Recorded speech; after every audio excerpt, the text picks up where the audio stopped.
Jaya Radha Madhava Kunja Bihari Gopijana Vallabha Girivaradhari Jaya Radha Madhava Kunja Bihari Gopijana Vallabha Girivaradhari Yashodanandana Vrajajana Ranjana Yashodanandana Vrajajana Ranjana Yamunatiravanachari Yamunatiravanachari Jaya Radha Madhava Kunja Bihari Gopijana Vallabha Girivaradhari Jaya Radha Madhava Kunja Bihari Gopijana Vallabha Girivaradhari Jaya Radha Madhava Kunja Bihari Gopijana Vallabha Girivaradhari Yashodanandana Vrajajana Ranjana Yashodanandana Vrajajana Ranjana Yamunatiravanachari Yamunatiravanachari Jaya Radha Madhava Kunja Bihari Gopijana Vallabha Girivaradhari Jaya Radha Madhava Kunja Bihari Gopijana Vallabha Girivaradhari Hare Krishna Krishna Krishna Hare Hare Hare Rama Rama Rama Hare Hare Hare Krishna Krishna Krishna Hare Hare Hare Rama Rama Rama Hare Hare Hare Krishna Krishna Krishna Hare Hare Hare Rama Rama Rama Hare Hare Hare Krishna Krishna Krishna Hare Hare Hare Rama Rama Rama Hare Hare Hare Krishna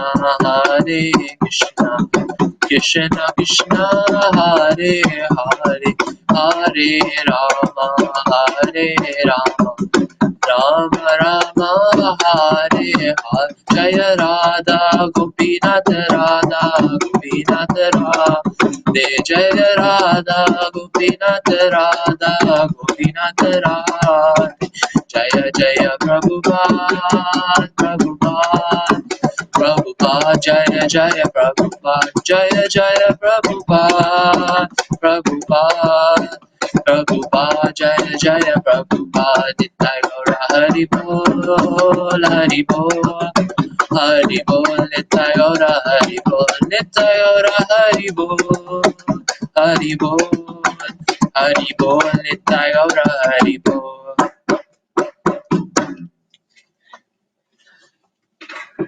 Shri Radha Gopinath ki, Srila Prabhupada ki Jai. Hare Krishna everyone, and welcome to this evening's Srimad Bhagavatam class. So, as you know, we are going through Bhagavatam as a story, with a story form, and so we are up to Canto 1, Chapter 4 and Chapter 5 today. So these two chapters are very important in the context of Bhagavatam, and we'll be going through some of the main points. The chapters itself, you can't really explain it in a story form because it's just instructions that one person is giving to another, so it will be hard to put in a story form, but I'll try to do my best. So chapter 4 is the appearance of Sri Narada, and chapter 5 is Narada's instructions on Srimad Bhagavatam for Vyasadeva. So Let's begin. Om Namo Bhagavate Vasudevaya. Om Namo Bhagavate Vasudevaya. Om Namo Bhagavate Vasudevaya. Narayanam Namaskritya Naram Chaiva Narottamam Devim Saraswatim Vyasam Tato Jayamudiraye Nashtaprayeshva Bhadreshu Nityam Bhagavata Sevaya Bhagavati Uttama Shloke Bhaktir Bhavati Naishtiki Krishnaya Vasudevaya Devaki Nandanaya Cha Nanda Gopa Kumaraya Govindaya Namo Namaha. So before we begin, we'll do Mangala Charan and then we'll start.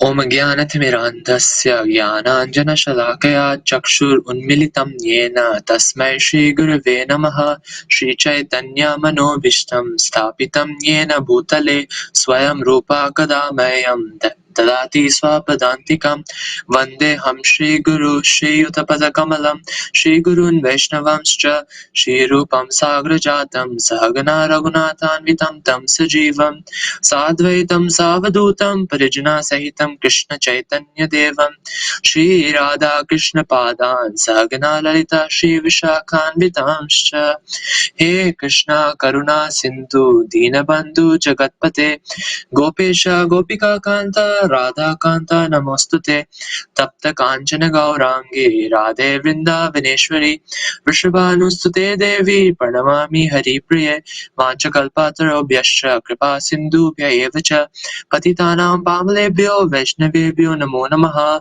Jai Shri Krishna Chaitanya Prabhu Nityananda Shri Advaita Gadadara Shivasadi Gaura Bhakta Vrinda Hare Krishna Krishna Krishna Hare Hare Hare Rama Rama Rama Hare Hare. So before I start, I'm still learning, so please forgive me if I make any mistakes. I'm still learning, so yeah, please provide me with feedback afterwards as well. So today we're going to start. We're going to do chapters 4 and 5. So before I'll do a quick rundown of today's class and then we'll continue. So I'll be going through a quick summary of chapters 1, 2, and 3, and then after that we'll go on to some of the main points, some relevant points that we can get from chapters 4 and 5. So this will be the first class in 3 days. So today, tomorrow, and day after. So today will be the first one. So the author of Srimad Bhagavatam, Vyasadeva, he was born to Parashara Muni and Satyavati, and he was born on the overlap of the two yugas. So Vyasadeva saw the future and he became concerned for the welfare of people, and in that he saw what was going to happen in Kali Yuga, and he saw the decline of good values of the new age of Kali, that people would have less duration of life, they would become faithless, impatient, and so many other things we can list that we all have nowadays. So he took that sacrifice in the Vedas to curb the effects as such of the age of Kali. So sacrifices can purify the work of people, and thus it can put them on the right path. Therefore, he divided and he expanded the 4 Vedas. He expanded the Vedas into 4. So he assigned the 4 Vedas in the care of his disciples. So there was Palya Rishi, who was in charge of the Rig Veda. There was Jaimini Rishi, who became in charge of the Samaveda. There was Vaishampanya, who was in charge of the Yajurveda, and then there was Anjira Muni, who was in charge of the Atharva Veda. So while another rishi took charge of the Puranas and historical records, and his name was Roma Harshana. So these were the learned scholars, and these learned scholars gave this knowledge to the disciples in a way that the knowledge went on through disciplinic succession, so from one generation to another. So it was easier to gain knowledge for the less intelligent people of Kali Yuga. That was the plan. So Vyasadeva wrote Mahabharata for the welfare of women, Shudras, and Dvija Bandhus. So Dvija Bandhus, they are actually young boys who are born in a cultured family, but they are they are born in a cultured family, but they forget their values and their culture, and thus they start doing things that they're not supposed to do. So once the so Vyasadeva, after doing all this welfare for the people, he still felt very incomplete, and he thought to himself. He said that that this could be because he did not write about the devotional service of the Lord, and thus while Vyasadeva was thinking like this, Narad Muni came to meet him on the banks of Saraswati. Vyasadeva got up. He gave all respects to Narad Muni, and then thus Vyasadeva commences Srimad Bhagavatam by offering his obeisances and prayers onto the Supreme Lord Krishna. So he describes Srimad Bhagavatam, which is relished by all liberated souls, as the mature nectarian fruit of all Vedic literatures, which has become even more tasteful by touching the lips of Sukadeva Goswami. So later, Srila Vyasadeva narrates that once sages headed towards Shaunaka, and they assembled in the Naimisharanya to perform a great 1,000-year sacrifice. So once in the morning, the sages offered a seat and of esteem and the sages offered a seat of esteem and glorification to Suta Goswami for his immense understanding of Vedic literature and submissive attitude towards his spiritual masters. So the sages at this point, when they were sitting, they inquired about the following matters, which I'm going to talk about today. So the first one is, what is the absolute and ultimate good for people in general? So this was the first question. The second one was that due to short lives, quarrelsome natures, misguided, lazy attitude that we have in Kali Yuga these days, and through continual anxiety that we have of what's going to happen in the future, the people of Kali Yuga are not going to avail the benefit of the Vedic literature. Therefore, O sage, please select the essence of the Vedic literature and explain it for the good of all living beings, so that they are fully satisfied. So this was the second point that they were discussing. The third one was, for what purpose did the Supreme Personality of Godhead, Sri Krishna, appear as a son of Devaki and Vasudev? The fourth one was that they said, please explain to me the various incarnations of the Supreme Personality of Godhead, as you have understood by the following in the footsteps, by following the footsteps of previous acharyas. So, as both by hearing and speaking about the Lord's activities, can that uplift one to the transcendental platform? So this was the fourth one. The fifth one was that even unconsciously chanting the holy name of Lord Krishna can immediately relieve living entities from the vicious cycle of birth and death. Association of pure devotees sanctifies anyone instantly, unlike Ganga, which purifies after prolonged use. Thus, they also say that to be delivered from the age of Kali, one should hear the glories of the Lord in association of pure devotees. So the Lord's transcendental activities are magnificent, and they are sung by devotees such as Narada. But they asked, please describe the adventures performed in his various incarnations through his internal personal energies. So that was number 5. And number 6 is those who have developed a taste for the transcendental relationship with him relish hearing his pastimes at every moment. Lord Krishna and Lord Balaram performed various pastimes masked as a human being, and thus performing various superhuman acts. As Kali Yuga has commenced, we have assembled here to hear the transcendental message of Godhead. In this way, we can perform the sacrifice.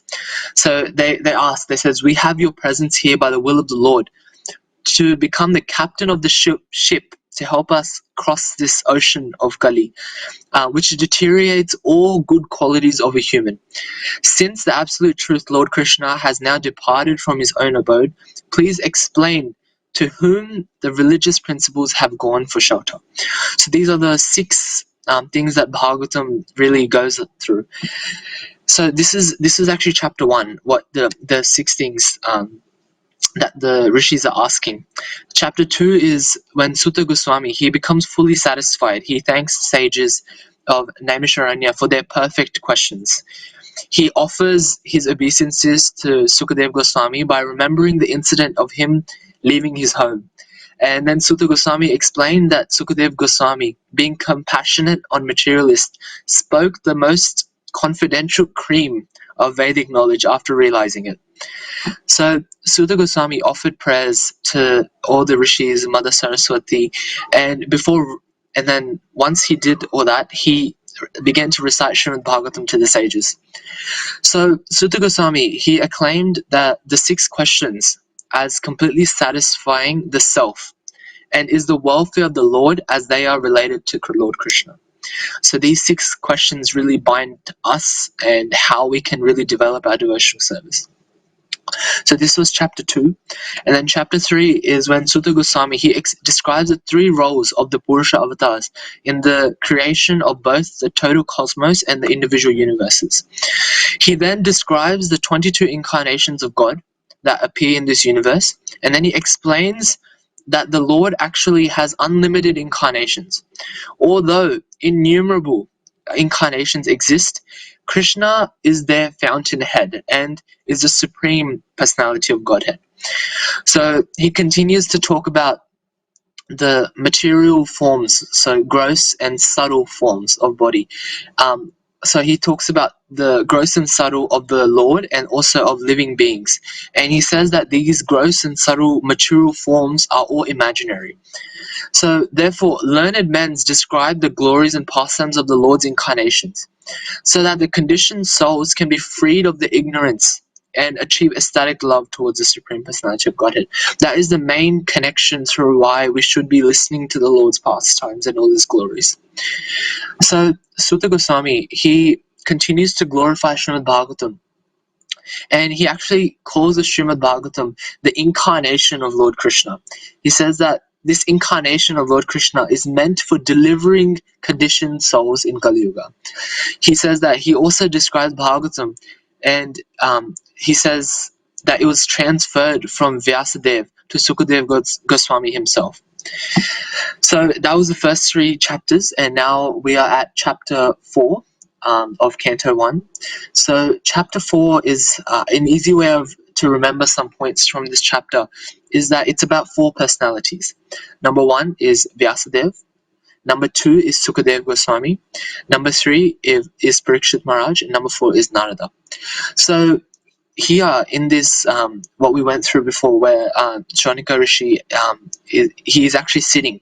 And Shaunika Rishi's eagerness to hear Bhagavatam, this is how this chapter 4 starts, that he's eager to hear Bhagavatam. And through his eagerness, he has to hear Bhagavatam, he's increased as such that he wants to find the knowledge so that he can destroy the darkness of Kali Yuga.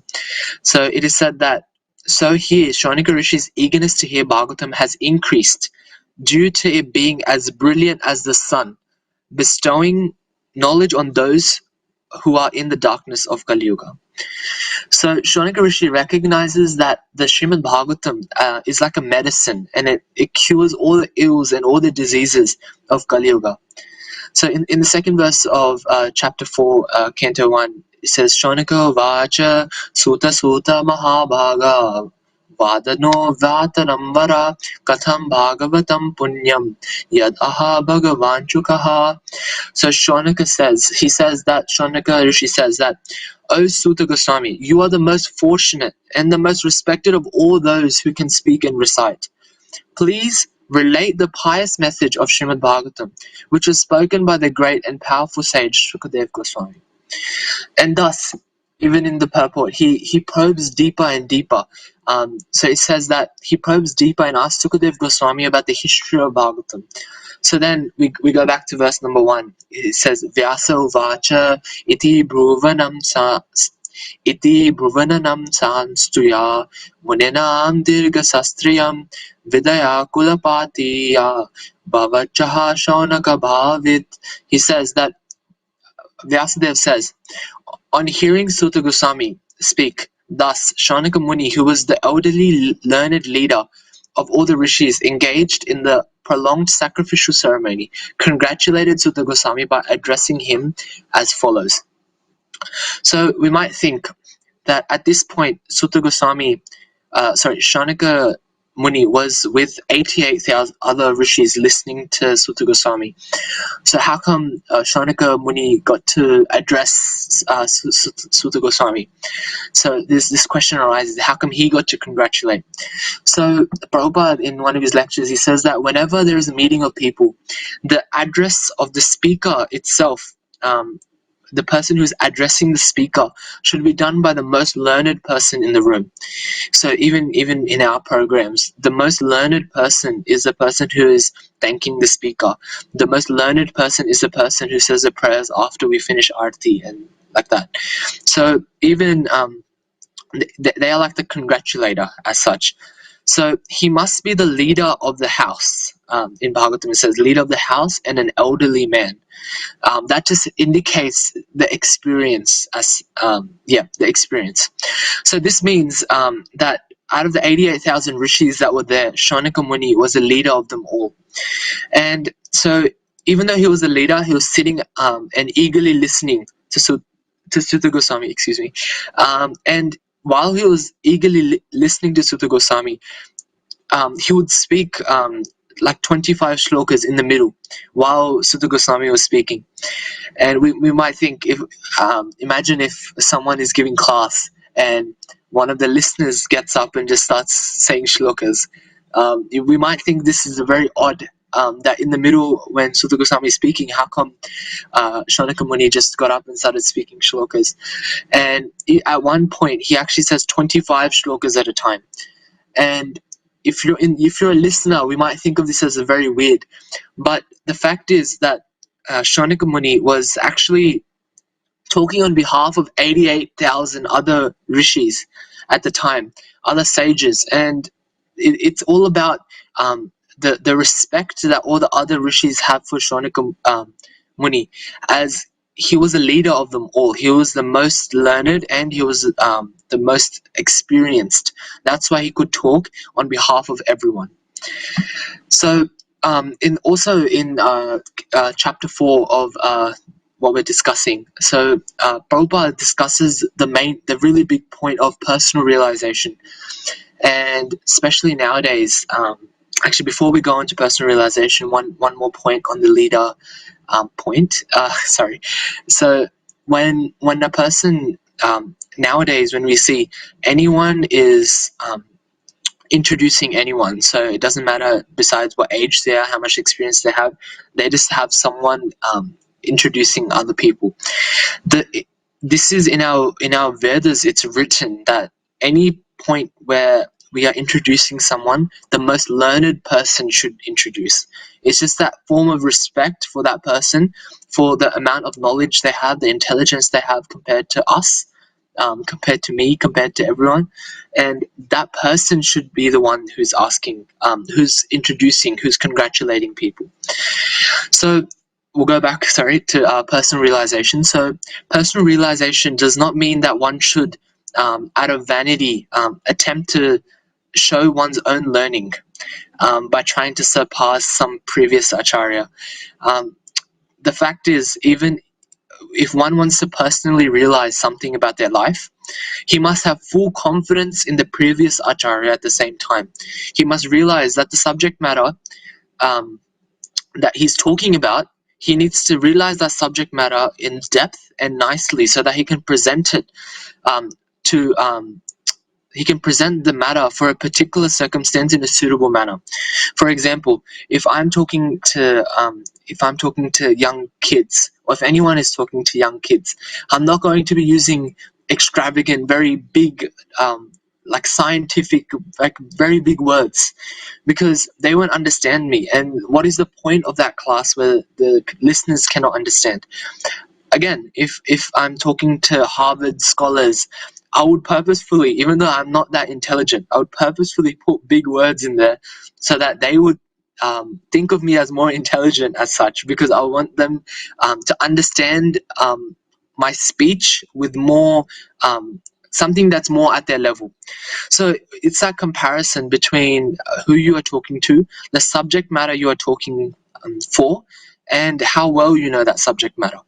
If I have no knowledge on a particular subject and I'm asked to give a class to someone, or even anyone else is asked to give a class, they won't be able to present their views in any shape or form appropriately unless they have that previous knowledge on the verse, or on the what's it called, whatever they're talking about, the subject matter. So again, this is very important, because everyone needs to learn how to communicate. So right now I'm still learning, but I can kind of differentiate between particular audiences, how I need to talk to them, or how I need to talk to like some little kids if I'm trying to explain to them something. It is everything from what you're saying to the tone of your voice. If I'm talking to younger kids, I probably won't have like a really heavy voice and like wanting to, because that's not going to interest them.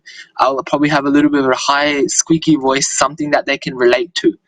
So the original purpose of what you're talking should be maintained.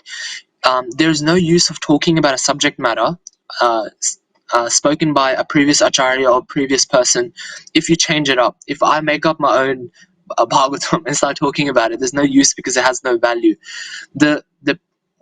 This is why we have these classes on Bhagavatam, Bhagavad-Gita, because it is as such approved. It's approved that we can talk about these things, and we are not changing anything. We are basically relating.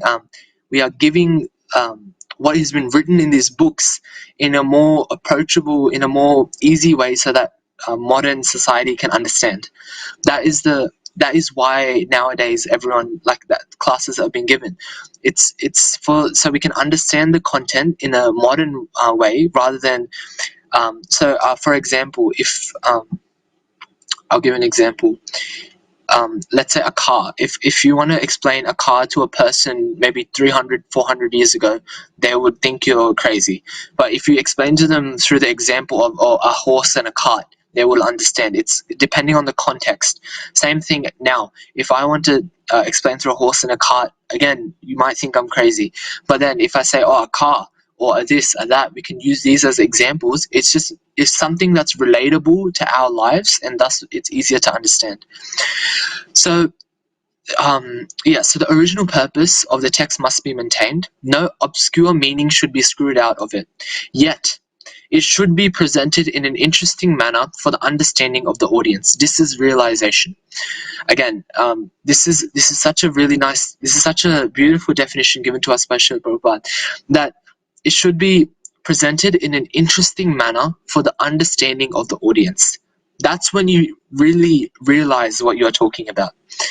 So personal realization, it doesn't mean that one should try to surpass some previous acharya and then speak out of line. We should not speak things which are not in line with what the acharyas have said.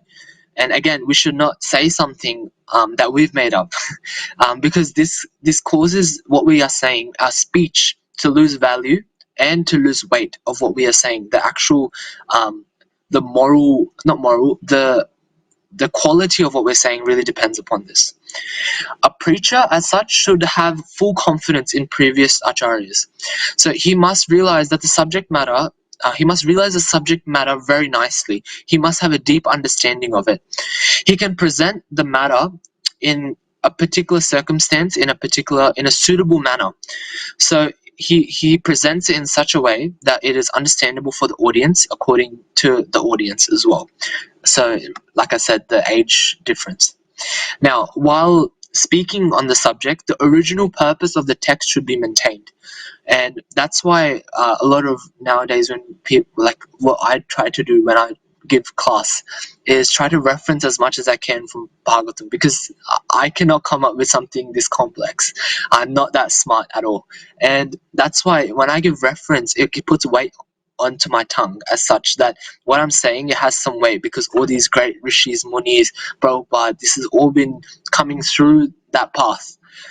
So again, the obscure meaning should be screwed out of it.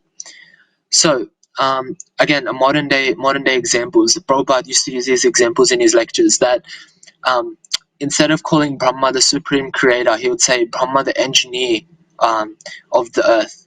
And when he would explain Yamaraj and Yamadutas, he would say that Yamaraj is the superintendent and the of death, and the Yamadutas are the constables of death. So a constable and a superintendent and engineer, these are things that we can really associate with because we know what these words mean.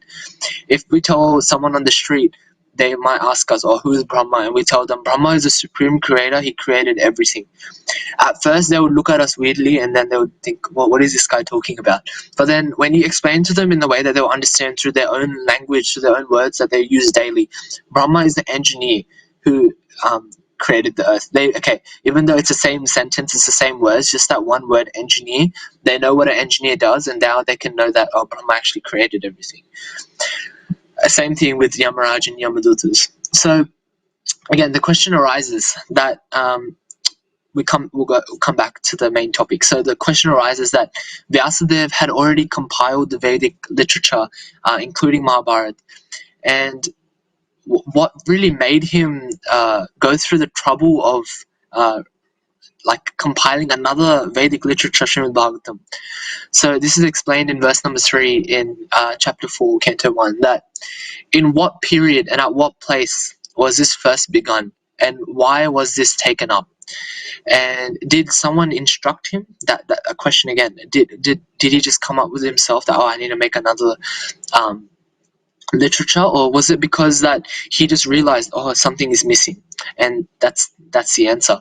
In Bhagavatam, it says that Srimad Bhagavatam is transcendental to other Vedas because it has nothing holding to do with anything mundane. So the inquiries as such of Srimad Bhagavatam are very intelligent, are very relevant to our lives nowadays. If we think about it, there's so many Puranas there, there's so many things, but something that even before we go on to all those complex things, that's why we have this Srimad Bhagavatam, Bhagavad-Gita. We read these things before we can move on to other things, or even just to get the grasp of why we are living now, how we should be living, and what we should do. And also we can relate to all these, like we said, the story form of Bhagavatam. We can relate to all these stories, all these things that are happening in Bhagavatam that actually are very close to what we are doing in our lives. So, So, again, we'll go back to when I said that at the point about Dvija Bandhu. So, Vedic culture is said to be not easily understood by Dvija Bandhu. And Dvija Bandhu means boys who have taken birth in a family, who are supposed to be cultured, and their habit is very different. So they are called Dvija Bandhu. So I actually came up with this example myself, but as such, Indian boys nowadays from India, what I've seen when we go there, and even talking to a lot of my cousins and stuff like that, their connection with, not leave Krishna aside, leave Bhagavatam, everything aside, even to go to the temple, not even wearing dhoti kurta or even just a kurta, even just the thought of going to the temple, they kind of look at you weirdly, like, what? I'm not 80 years old. The fact is that nowadays the society has brought us up in such a way that religion and all forms of religion, temples, dhoti kurta, tilak, all this is like weird, and it shouldn't be, because in the old days, kids were brought up for the fact that they're only going to live, they are told from the start that Krishna is God, Krishna, that this is happening, this is Bhagavatam, you should read this is this is that. We are told everything. But nowadays, and I feel like this is a very big, I'm not trying to blame anyone, but parents have a very big hand in this, because parents nowadays, they themselves are not religious, what to say their children. So once a parent really learns about how their religion, their roots, how what it actually means, then their children can actually get up and do all these things. So Prabhupada says that in every country, the deterioration of the social structure has already begun, and they are called Charana Shankara, which means that, a Varana Shankara, which means faculty. It means a person that is illiterate. So for them, it is extremely difficult to understand Vedic principles. Therefore, the same knowledge is described in stories like Mahabharata Puranas, and it's for the understanding of all men and women. It's put in a way of a story form, in a way that can be relatable to our day-to-day lives, our day-to-day activities, so that people might understand. So Mahabharata was especially written for that class of men and women. That the hero of Mahabharata was Arjuna, as we've probably read, we've probably seen Bhagavad-Gita. Similarly, the hero of Srimad Bhagavatam is Arjuna's grandson, Maharaj Parikshit. So now the history of Srimad Bhagavatam is such that Maharaj Parikshit was a great king.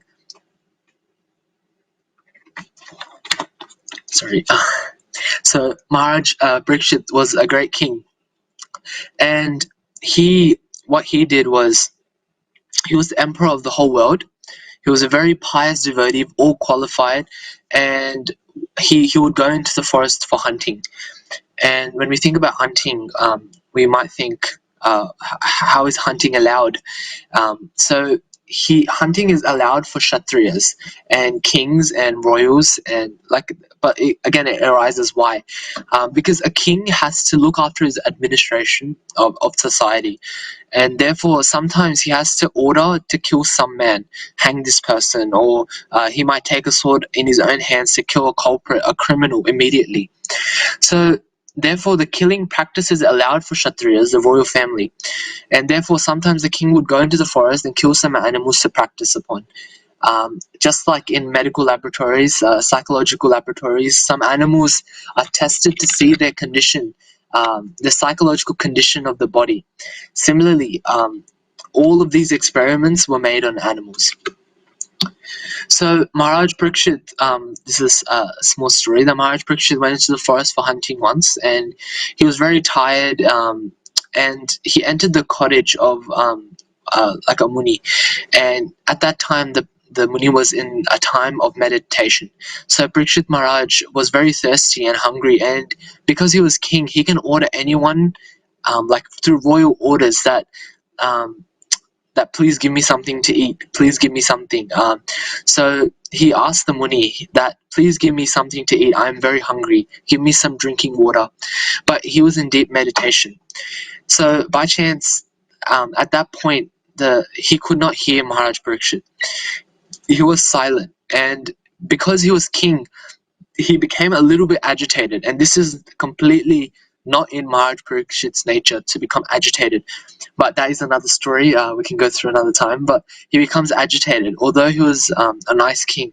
And he said, oh, you are disordering my orders, disobeying my orders. And he became disgusted, and he saw a dead snake, and he took the dead snake and put it on the neck of the Muni and went away. Now, the Hermitage, had a boy, a 10-year-old boy, around like 10 to 12-year-old boy, and the boy had some playmates, and they were playing, and some of the boys informed the son of the Muni that your father has been insulted by a king. He is garlanded with a dead snake. So the boy, he went to the Hermitage, and he became very angry, and he cursed him. He said that the one point here to see is that this child is a Brahmana. A son of a Brahmana was so powerful at that time that he could curse a great king like Maharaj Parikshit. And he said, you have insulted my father, so that snake will bite you within 7 days and you will die. Now, the boy came home, and the father was garlanded with a dead snake, and he began to cry. He felt so much that his father was insulted. So his father was a Brahmana, and he was also a Brahmana. He's like, a Brahmana has been insulted by a Kshatriya, so he felt too much, and he began to cry.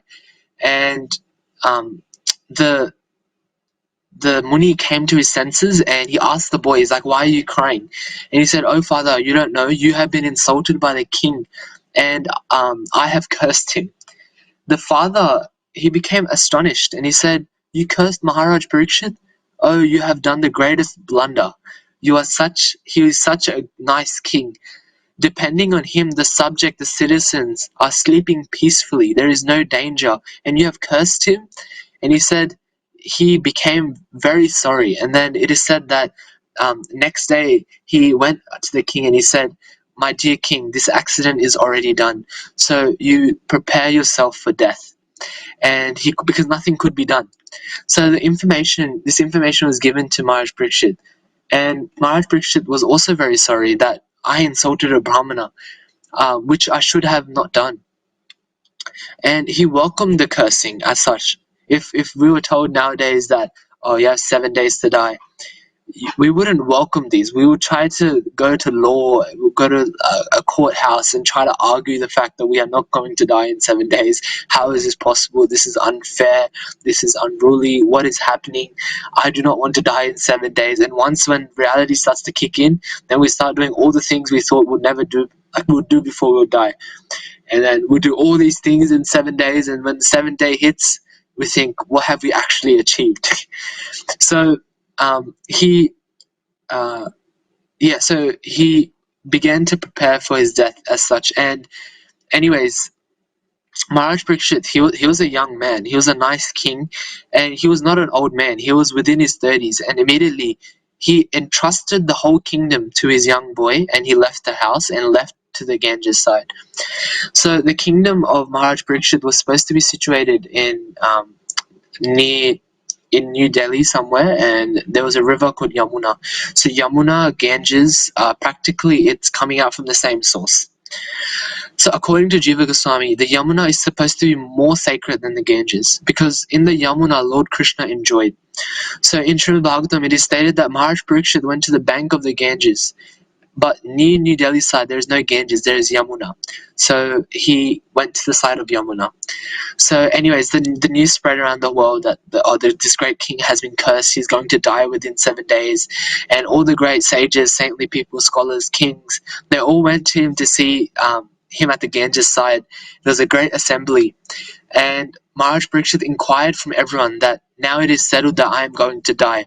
The time is fixed already. Within a week, I shall be dying. Now, what is my duty? The thing is that before death, we must prepare ourselves as such that the present civilization that we live in, they don't prepare. They simply accept the flash life. They accept that, okay, if you think about it, this has happened to, I can believe everyone has experienced this before, that you are doing something and you kind of think about, oh, I was this many years have already passed. Or like the other day when the New Year's hit, I can guarantee so many people thought 2020 is already over. Oh, it was only like 2016, like yesterday. Everything just goes in a flash. How quickly things pass that we can't even realize that years and years are passing around us and we don't realize the truth. So, like Prabhupada was once asked by an atheist in London, and he said that there is no life next, like there is no next life. He said, just like a flower is bloomed and then it's finished. So Prabhupada replied, he says, no, it's not finished. How can it be finished? The seed of the flower still remains. So the seed of the flower remains. So as long as the seed remains, there will be many thousands and millions of manifestations of that flower. Similarly, this body may be finished, but the seed of the body, the soul, that is eternal, it will develop another body, and that is the fact. So just like in this very life, every one of us is experiencing that, this seed. A lot of people don't even want to understand that we are a soul. They think that this is this life, and I'm going to live this life as if I don't have another life coming. And as such, they do so many bad things. And so Srila Prabhupada actually very funnily says in one of his classes, he says that, let's just say, for example, that all this ISKCON, whatever I'm preaching to you guys, this is not true. So let's say it doesn't exist, and you're following Krishna consciousness. But let's say after you die, none of this stuff that I'm saying exists. Just for example. And Prabhupada says that, so now, what have you done with your life? You've been a good person, you've chanted, whatever source of power there is, you've chanted, you have dedicated your life, you have lived a life full of discipline, and you haven't done any bad to any other person. Now, on the other hand, let's say you live a completely useless life, you do everything that comes to your mind, and you don't follow anything. So now, let's say you die and there's no Krishna, there's nothing. Just for example, there's nothing. You still lived a good, peaceful life that is still worth living. Rather than living a life where you feel distressed the whole life, you're living a life where you feel distressed, but then you're praying to a source of power which is above us, and you're still thinking, okay, something's there, I should keep praying. So either way, even if we don't follow in that way, or we do follow, it all ends up in a good. So that's why Prabhupada very funnily says this. He actually says it in one of his classes. I think, I can't remember the verse that he was talking about, but it was very funnily the way he said it. So he says that like a seed in our body, like I was talking about before. So we need to understand this word, seed. So a seed, a banyan tree has a very small seed. It is smaller than even a grain of like rice, and in that seed there is a potency of a big tree, like hundreds of stories high, a very massive tree. And we see there's so many of these trees everywhere. But now we need to understand, a big tree has a small seed, but within that seed there is so much potency that we don't understand. Again, materialist scientists, they cannot produce these types of seeds in labs because it's not possible. That like, again, if we need to produce something like this, it cannot be done in scientific labs. Again, if you want to produce a child, you have to have a sow. The man has to sow the seed in the womb of the woman. As such, this is a practical way of life. So the seed is eternal, and that we get from information in like Vedic literatures. There's a verse in Bhagavad-Gita 7.10. It says, Bijuham sarvabhutanam. It says that, O son of Pritha, know that I am the original seed of all existences, the intelligence of the intelligent, and the prowess of all powerful men. And then again in Bhagavad Gita 2.20 it says, Na hanante hamanishri, that for the soul there is never birth nor death, nor having once been does he ever cease to be. He is unborn, eternal, ever existing, undying, and primeval. He is not slain when the body is slain. So the bija does not it doesn't annihilate. So like the body is annihilated, but the seed still stays. So this is a basic principle of understanding for making progress in spiritual life. One who does not understand this basic principle, that the spirit soul, the seed, is eternal and is transmigrating from a body to a different body, they factually and factually we know that the father who gave me the seed in the womb of my mother, that seed is developed into our body. Even though our soul is there, our body is still here.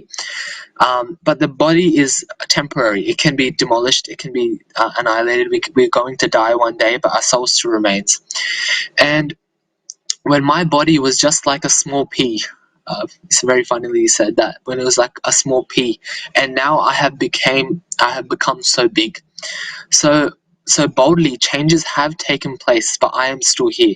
So I think I've explained this in a previous class as well, that the soul itself is the same. The only thing that is like changing in our life is our body, and the body is temporary. Again, that we keep moving.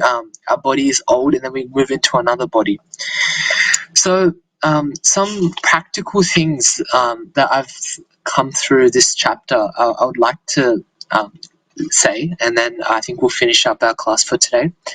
So the there are many do's and don'ts, and a doctor imposes many do's and don'ts upon a patient. If a patient wants to recover from a disease, then let's say a sugar patient, a diabetic, a doctor isn't going to tell them, "Oh, you take more sugar," or "You eat this, you eat more rasgulla or more gulab jamun." A doctor would rather say, "You can eat sugar, but eat in quantity. Otherwise, this will make you more sick." So as such, there's do's and don'ts in every part of our life that we should be following. And so if a patient follows these restrictions properly, he can recover quickly. Otherwise, the illness will prolong. Similarly, everyone in this material world is spiritually sick and needs urgent treatment. And they need urgent treatment. Yeah, so this treatment too, therefore, is like medical treatment. There are several do's and don'ts for spiritual recovery. One who can voluntarily and sincerely submit to such a discipline will make quick spiritual advancement. So when Arjuna says to Krishna in Srimad Bhagavad-Gita 6.34 that controlling the mind is extremely difficult, Lord Krishna agrees and then declares that it is possible by abhyasa, that constant practice, that vairagya, the renunciation. So in 6.35 he says, Chanchalam hi manasa Krishna pramati balavadiram tasyaham niraham manye vayureva sudashkaram, that for the mind is restless, obstinate and very strong, O Krishna, and to subdue it I think is more difficult than even controlling the wind.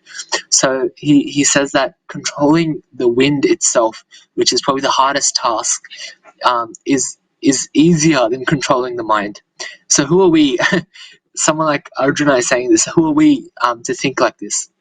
So again, in Bhagavad-Gita 6.35, so that was 6.34, this is 6.35, it says, Shri Bhagavan Uvacha Asam Sayam Mahabaho Manu Durigaram Chalam Abhyasena tu Kaunteya Vyarayena Chagriyate.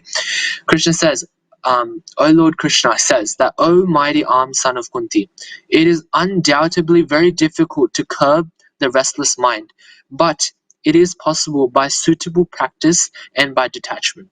So we understand abhyasa to mean acceptance of many do's in spiritual life, and vairagya to mean acceptance of don'ts. So the do's help us in advancement of spiritual life, and the following prevents us from falling back into materialistic consciousness. So some things that we can do is associate with devotees. The most important step that we can take in our life is to enter the company of devotees of Lord Krishna. Prabhupada finally says that devotees are very stubborn people. Once we associate with them, even if we fall out of association, we're still going to be pulled and grabbed back by the collar. So the devotee is said that amongst, Srimad Bhagavatam actually explains this, that amongst millions of various yogis and perfected beings, hardly one is a devotee of the Lord. But there's a very big exception to this. There are many devotees of the Lord. It's just the pure devotee is the millionth one.